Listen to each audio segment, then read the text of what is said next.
রমজান আসলে কিভাবে কাটাবো এই বিষয়ে আপনার কাছ থেকে আমরা একটু শুনবো। সিয়ামের মাস আসলে সিয়াম কিভাবে কাটানো, এই প্রশ্নটা একটা জরুরি বিষয় হয়ে দাঁড়ায়। কারণ যে কোনো ইবাদতের কর্মটা কিভাবে আমি আদায় করব, কিভাবে সম্পাদন করব, কিভাবে আমি সেটা সুন্নাহ ভিত্তিক হবে না সুন্নাহর বাহিরে হবে, তাহলে কিভাবে করলে ইবাদতটা আল্লাহ কবুল করবেন, এটা না জানা থাকলে ইবাদত করে কোনো পণ্ড শ্রম ছাড়ার কিছুই না। এজন্য মাহে রমাজান আমাদের জন্য রহমত, মাগফিরাত এবং বারাকাত, নাজাতের সওগাত নিয়ে আসে। যেন রহমতের ঝাঁপি আল্লাহ রাব্বুল আলামিন খুলে দেন, সেখান থেকে প্রয়োজন মতো আমি নিব, যে যতটা পারি। যেমন আমি বলতে গেলে একটা উদাহরণ দিচ্ছি, যেমন তৃষ্ণার্ত চাতক পাখি তার তৃষ্ণা মেটায় শুধু মেঘের বৃষ্টির পানি দ্বারা।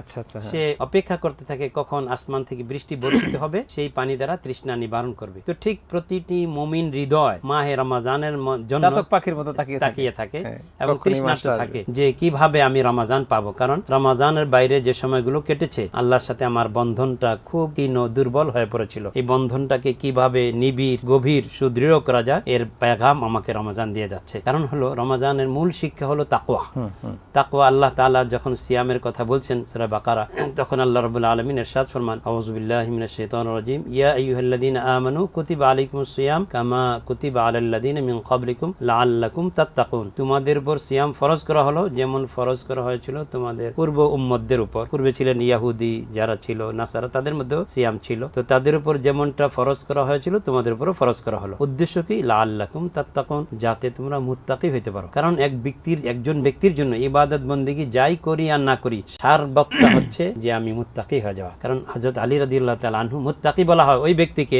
যার মধ্যে তাকওয়ার গুণ বিদ্যমান। এখন তাকওয়া কি জিনিস এটা আমরা নিজে না বলি, হযরত আলী রাদিয়াল্লাহু তাআলা আনহু তাকে জিজ্ঞাসা করা হয়েছিল যে তাকওয়া বলতে কি বোঝানো হয়, তাকওয়া কাকে বলে? তখন হযরত আলী রাদিয়াল্লাহু তাআলা আনহু বড় চমৎকার উত্তর দিয়েছিলেন যে তাকওয়া চারটি জিনিসের সমন্বয়ের নাম। একটি হলো আল খাউফু মিনাল জালিল, জালিল মানে আল্লাহ রাব্বুল আলামিনকে ভয় করা। এরপরে দ্বিতীয় নম্বর হলো ওয়াল আমালু বিত্তানজিল, যে তানজিল মানে কোরআনে কারীম যা নাজিল হয়েছে, যে কোরআনে কারীমের আহকাম অনুপাতে নিজের জীবনকে পরিচালনা করা। এরপরে দুনিয়ার জীবন ক্ষণস্থায়ী, এখানে আল্লাহ আমার যা রিজিক রেখেছেন ওটাতে সন্তুষ্টি প্রকাশ করা। আর রিদা বিল কালিল, অল্প রিজিকেই সন্তুষ্ট থাকা। কারণ এখানে তো আমার শেষ কথা নয়, আমার শেষ কথা হলো হাদিসে আছে যে নবীজি ইরশাদ ফরমান, লা ইয়াশবা আল মুমিন মিন খাইরিন হাত্তা ইয়াকুনা মুনতাহাউল জান্নাহ, যতক্ষণ পর্যন্ত মুমিন বান্দা জান্নাত না পাবে, দুনিয়াতে যত কল্যাণই লাভ করুক সে তৃপ্ত হবে না। এজন্য একজন মুমিন জীবনের সাধনাই হলো জান্নাতের প্রাপ্তি। এজন্য আর রিদা বিল কালিল, যে অল্প তুষ্টি থাকা। এরপরে এই সব কিছু যার জন্য আয়োজন, সেটা হলো ওয়াল ইস্তিআদাদ লিয়াউমির রাহিল, যে চলে যাবার দিন মানে কিয়ামতের দিনের জন্য প্রস্তুতি গ্রহণ করা। এই চারটা জিনিস যদি কোনো মুমিনের মধ্যে এসে যায়, আল খাউফু মিনাল জালিল আল্লাহর ভয়, আল আমালু বিত্তানজিল কোরআনের বিধান অনুযায়ী জীবন পরিচালনা করা, আর রিদা বিল কালিল অল্প তুষ্টি, বাস আল্লাহ আমাকে যা দিয়েছেন খুব সন্তুষ্ট আমি এতে। দেখুন এই প্রসঙ্গে একটা ঘটনা আসে কিতাবের মধ্যে লেখে, হযরত মুসা আলাইহিস সালামের আমলে দুইজন ব্যক্তি বর্শি পেতেছে, একজন কাফের আর একজন মুমিন। তো মুসা আলাইহিস সালাম লক্ষ্য করছেন যে কাফের বর্শিতে প্রতি খুঁটে খুঁটে মাছ উঠতেছে, আর মুমিনের বেচারা শুধু বর্শি পেতেই ফেলেই রেখেছে, কিন্তু কোনো মাছের ধরার নাম গন্ধ নেই। তখন মুসা আলাইহিস সালাম তো একটু রাগী পয়গম্বর ছিলেন, আল্লাহকে বললেন, আল্লাহ আপনার এইসব হিকমত আমার বুঝে আসতেছে না। তখন আল্লাহ পাক রব্বুল আলামিন মুসা আলাইহিস সালামকে বোঝানোর জন্য মুমিন বান্দার এই দুনিয়ার জীবনের আড়ালে তার জন্য কি একেবারে নিয়ামতগুলো অপেক্ষা করছে সেগুলো দেখালেন, আর কাফের এই মানে একেবারে আয়েশি জীবন যাপনের আড়ালে তার জন্য কি আযাব অপেক্ষা করছে সেগুলো দেখালেন। দেখার পরে মুসা আলাইহিস সালাম বললেন যে মুমিনের জন্য জীবনে একটা মাছও না ধরে আর কাফের ধরতে থাকো।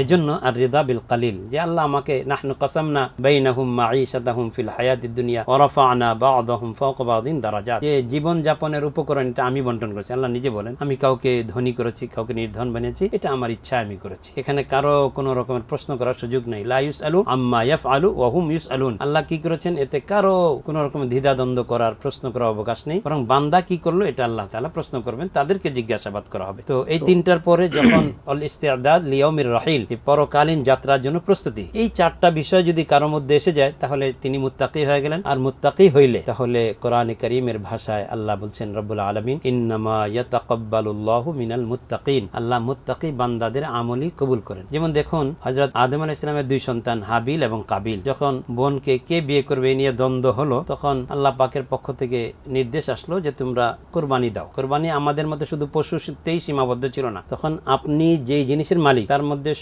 সর্বোৎকৃষ্ট সবচেয়ে ভালো যেটা ওটা আল্লাহর সমীপে পেশ করা, এটাই ছিল কোরবানি। ইজ কররাবা কোরবানুন ফাতাকুব্বিলা মিন আহাদিহিমা। তো এই দ্বন্দ্ব নিরসনের জন্য আল্লাহ পাকের নির্দেশে দুই ভাই কোরবানি দিলেন। কোরবানি কি দিলেন? হাবিল ছিল মেষ পালক, দুম্বা ইত্যাদি তা ছিল। তো এদের মধ্যে সবচেয়ে ভালোটা এই জমিনে একটা বিয়াবান মরু ময়দানে রেখে আসলেন। তো কারো কোরবানি কবুল হলো কি হলো না, এটা যদি আসমানে চলে যেত তাহলে এটা কবুল হইতো, আর পরে থাকলে বোঝা গেল কবুল হলো না। তো হাবিল সে সবচেয়ে ভালো দুম্বাটা মাঠে রেখে এসেছে, আর কাবিল দুষ্ট মনের প্রকৃতি ছিল, সে তার ধন সম্পদ ছিল ধান ইত্যাদি সব শস্য মালিক ছিল সে। তো শস্যগুলোর মধ্যে চিটা ধানগুলো সে ওই ময়দানে রেখে আসলো। তো বোঝাই যাচ্ছে যে এটা কবুল হবে না। তো আসমান থেকে আগুন এসে ফেরেশতাদের মাধ্যমে দুম্বাটা চলে গেল আসমানে। এখন কাবিলের শস্যগুলো পরে রইল। তখন কাবিল বলছে যে লাকতুলান্নাকা, তোকে মেরেই ফেলবো। কেন ভাই মারবেন আমাকে? যে তোরটা কবুল হইলো আমারটা কবুল হইলো না।